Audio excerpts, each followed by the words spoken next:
लोक कथाएं, बकरी और बाघिन बहुत पुरानी बात है। एक गांव में एक बूढ़ा और बुढ़िया रहते थे। वे दोनों बड़े दुखी थे क्योंकि उनके बच्चे नहीं थे। दोनों कभी कभी बहुत सैड हो जाते थे और सोचते थे हम ही हैं जो अकेले जिंदगी गुजार रहे हैं। एक बार बूढ़े से बुढ़िया से कहा, मुझे अकेले रहना अच्छा नहीं लगता है, क्यों न हम एक बकरी को घर ले आए। उसी दिन दोनों हाट में गए और एक बकरी खरीद कर घर ले आए।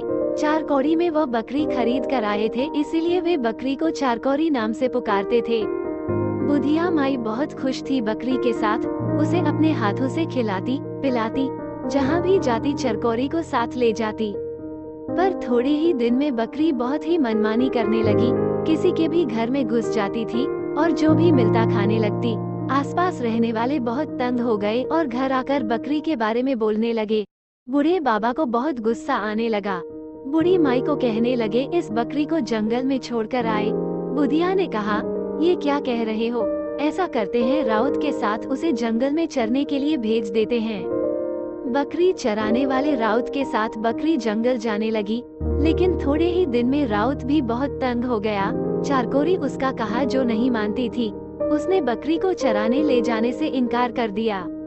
बकरी फिर से घर में रहने लगी और अब उसे बच्चे हो गए और बच्चे भी सबको तंग करने लग गए। अब बुढ़िया भी परेशान हो गई। उसने कहा, मैं और इनकी देखभाल नहीं कर सकती। बूढ़े बाबा ने बकरी और उसके बच्चों को जंगल में छोड़ दिया। बकरी और उसके बच्चे खिरमिट और हिरमिट जंगल में घूमने लगे, फूल पत्ते सब खाने लगे। एक दिन अचानक एक बाघिन से मुलाकात हो गई। बाघिन खिरमिट और हिरमिट को देख रही थी और सोच रही थी कब इन दोनों को खाऊंगी। बाघिन को देखकर बकरी को समझ में आ गया कि बाघिन क्या सोच रही है। बकरी को बहुत डर लगा, पर हिम्मत करके वह बाघिन के पास गई और अपना सर झुकाकर उसने कहा, दीदी प्रणाम। अब बाघिन तो बहुत अचंभे में पड़ गई। ये बकरी तो मुझे दीदी कहकर पुकार रही है, उसके बच्चों को कैसे खाऊं? बाघिन ने कहा, तू कहाँ रहती है? बकरी ने कहा, क्या कहूँ दीदी, रहने के लिए कोई जगह ही नहीं है हमारे पास। बाघिन ने कहा, तो तेरे पास रहने के लिए कोई जगह ही नहीं है, ऐसा कर मेरे साथ चल, मेरे पास 2 मांद है, एक में तू अपने बच्चों के साथ रह जा। बकरी बड़ी खुशी से बाघिन के पीछे पीछे चल दी। उसे पता था बाघिन दीदी संबोधन से बड़ी खुश हुई थी और अब वो उसके बच्चों को नहीं खाएगी। बाघिन के मांद के पास दूसरे मांद में अपने बच्चों के साथ बकरी खुशी से रहने लगी। बाघिन भी उसे तंग नहीं करती थी। लेकिन कुछ दिनों के बाद बाघिन को जब बच्चे हुए, बाघिन फिर से बकरी के बच्चों को खाने के लिए बेचैन हो गई।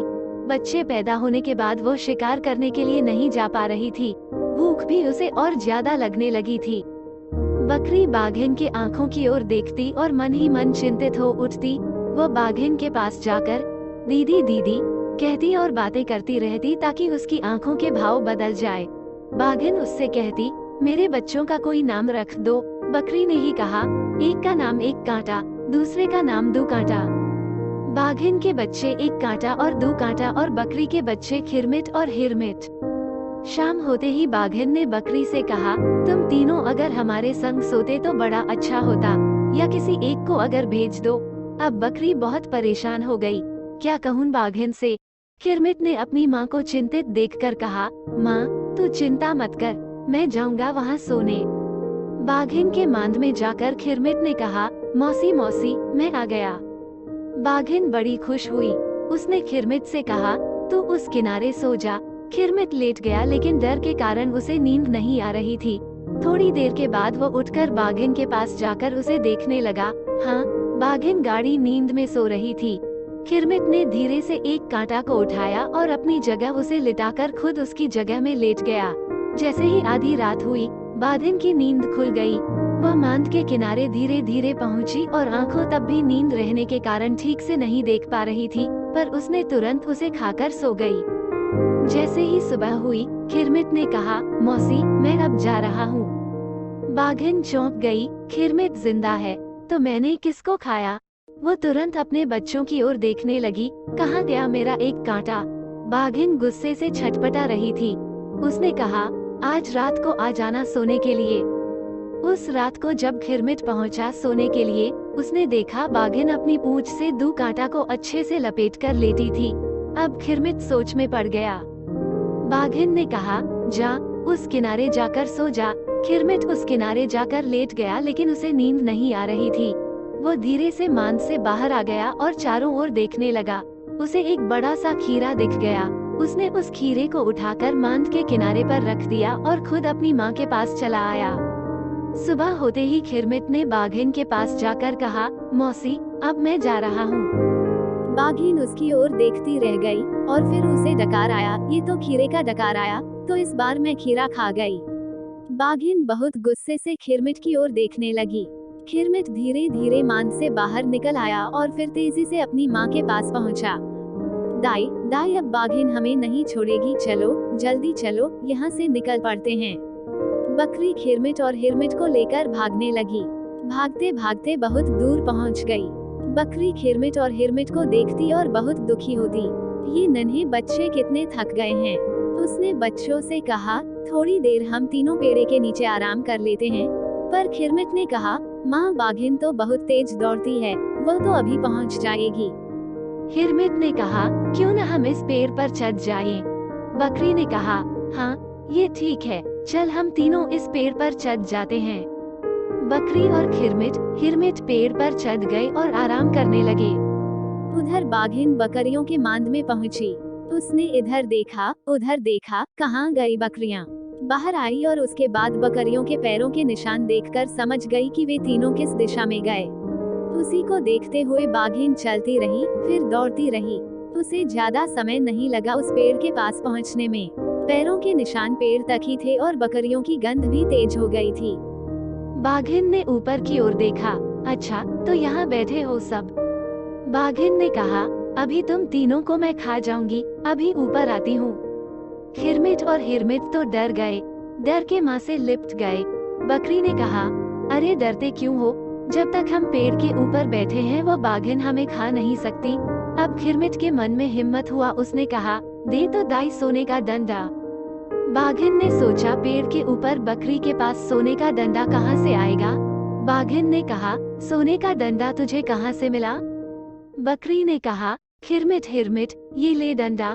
ये कहकर बकरी ने ऊपर से एक डंडा फेंका। बाघिन के पीठ पर वह लकड़ी गिरी। बाघिन ने सोचा, डंडा तो डंडा ही है, चोट तो लगती है। वो वहाँ से हट गई, लेकिन पेड़ के आसपास ही रही। अब बकरी कैसे अपने बच्चों को लेकर नीचे उतरे? बकरी मन ही मन बहुत परेशान हो रही थी।